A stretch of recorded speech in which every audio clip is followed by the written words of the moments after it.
ഹരേ രാമ ഹരേ കൃഷ്ണ എന്ന സിനിമയിൽ ആശാ ഫ്ലോസയ്ക്കൊപ്പം ഉഷ ഉതുപ്പ് പാടിയിരുന്നു.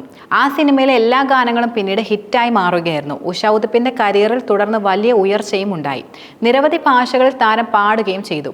ഒരിക്കൽ അമിതാഭ് ബച്ചൻ ആളുകളുടെ ഇടയിൽ വെച്ച് ദീദിയുടെ കയ്യിൽ കയറി പിടിക്കുകയുണ്ടായി. തുടർന്ന് വളരെയധികം ദേഷ്യത്തോടെ ദീദി ആ കൈ തട്ടി മാറ്റുകയും ചെയ്തു. അതിനുശേഷം അത് ഇഷ്ടപ്പെടാത്ത അമിതാഭ് ബച്ചൻ എന്റെ കയ്യിൽ ഒന്ന് സ്പർശിക്കാൻ എത്ര സ്ത്രീകൾ കൊതിക്കുന്നുണ്ടെന്ന് അറിയാമോ എന്ന് ദീദിയോട് പറയുകയായിരുന്നു.